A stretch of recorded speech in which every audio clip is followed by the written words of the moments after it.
Hi, I'm Randy Altman with Post Perspective. We're here at NAB 2022, and this is Ramy Katrib from DigitalFilm Tree. Hello. Hi, Randy. So good to see you again. Good to see you too. It's been a lifetime. It really has. It's been kind of crazy. So this is really exciting. Yes. But you guys kind of rocked the pandemic, I must say. Ted Lasso, this small little Apple show. So you guys helped develop the workflows, correct? So can Yes. you go a little, before we get into why you're here and what technology you're looking at, can you talk a little bit about developing that workflow and how it's evolved into season 3? Absolutely. When Ted Lasso started, no one knew. I remember when we first started seeing the dailies, we're like, what is this? It was such a novel show. All the editorial happened right in the middle of the pandemic. We ended up supporting the show by making our place available for some of the producers to have safe haven and make forward progress when things were shutting down. To me, Ted Lasso on the dailies front is tip of the spear and what we've been doing for many years. All the dailies, the production happens in the UK. Up to 5 terabytes a day is transported to DFT. Files go all around the world. Editorial. And how are you moving that data around? Through really strong internet connections that we find, that we vet, that we secure. So, the term camera to cloud, it connotates a lot of things. But in this case, it's the camera raw payloads. No matter where you are in the world, you have to find the right internet ports, the right internet service, because there is no failure. It's like people need their dailies. Yeah. So that has really been tip of the spear because they shoot a lot. Also, when the show got popular, the promo effort on Ted Lasso is gargantuan.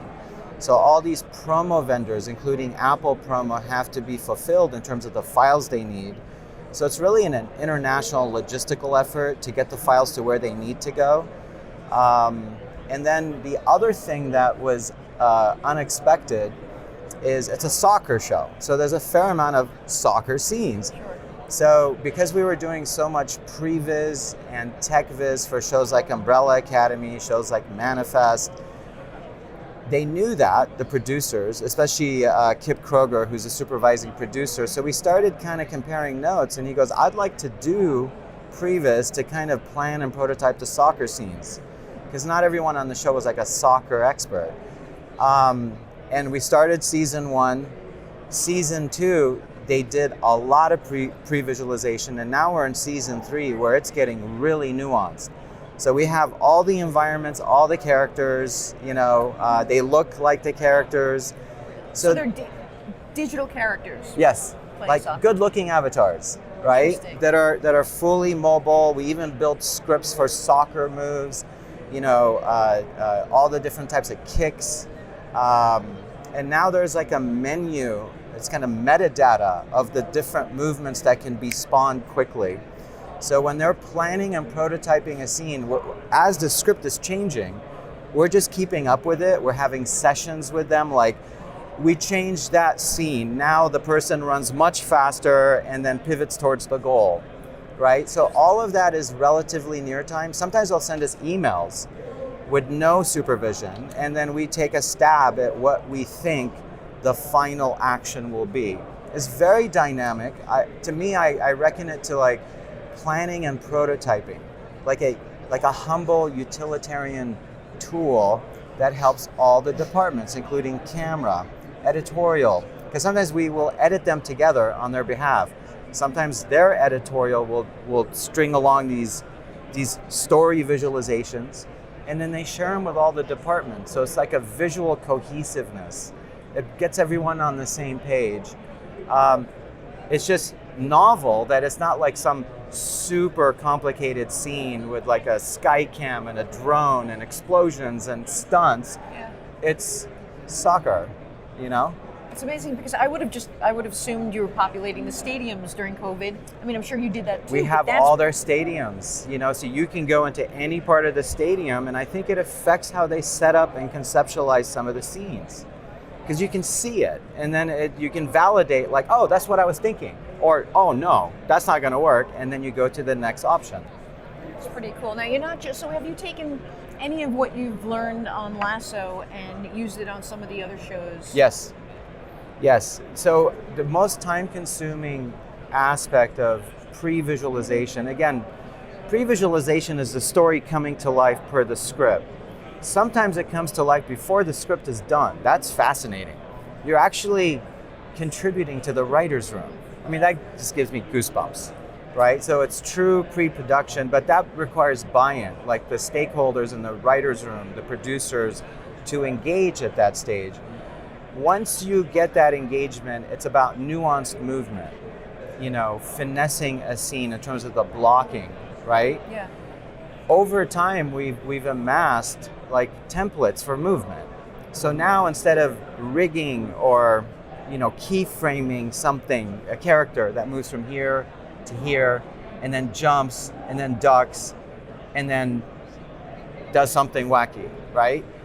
We now have that templatized so it comes to life readily, oftentimes in real time. As soon as you can think it, it is cool. Otherwise, on the early stages, we were keyframing the movement, which takes a second.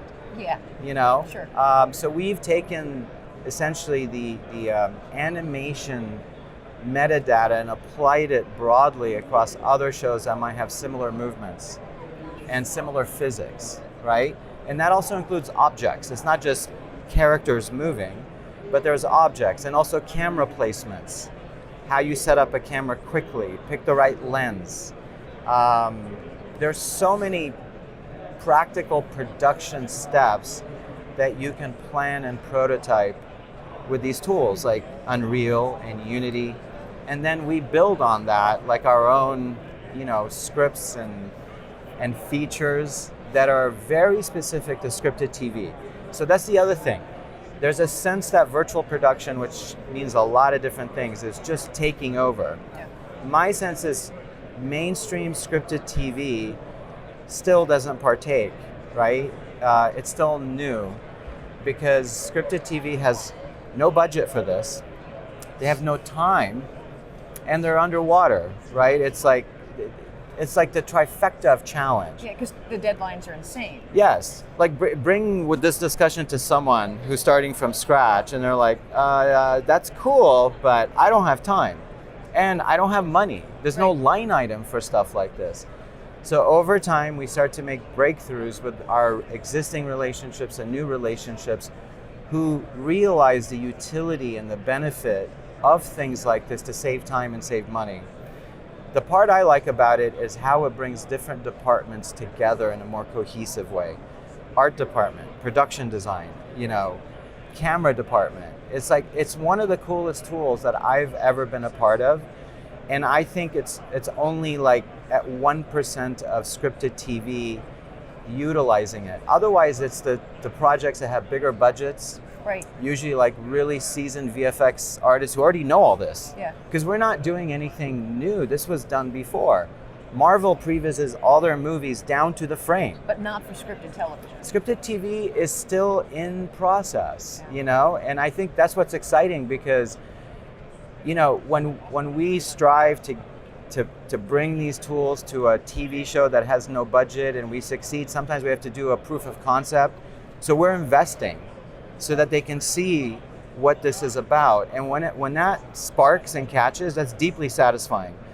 It's pretty cool. And I wanted to ask you before I let you go and wander the floor is, so now you're working on Manifest, which had been a broadcast show and is now Netflix. Yes. And I've seen examples of when shows go from broadcast to Netflix, their quality level gets ramped up pretty significantly. So just how did you guys work on that? We've been working with the producer on Manifest for many years, Kathy Frank. So we've always been helping on Manifest historically and the shows that Kathy has worked on. When it moved to Netflix, I think there's a production value pivot, especially in visual effects. So we're much more involved with, being a lead VFX house along with our partner Chicken Bone. So that's the other thing. We're starting to work with other VFX houses, other post houses in a cooperative way. Right. I call it co-opetition. That's happening more now than it ever has before, and that's really cool. Well, they say, what do they say? The high tide levels all boats, or I know I've misquoted that, but yes, all the specialness of any given company, and like I have really great sauce. I think that's giving way to more cooperation. And all the VFX houses are underwater right now. There's so much production, so we need to like lean on each other. Like, if you have capacity, can you help me here? Yeah. Yes, I can help you. It's like everyone is dealing with the same dynamic of the biggest production output in the history of our industry. That's pretty amazing. Ramy, thank you very much. I appreciate it. As always. Yeah, good to see you. Thank you. Really, see you.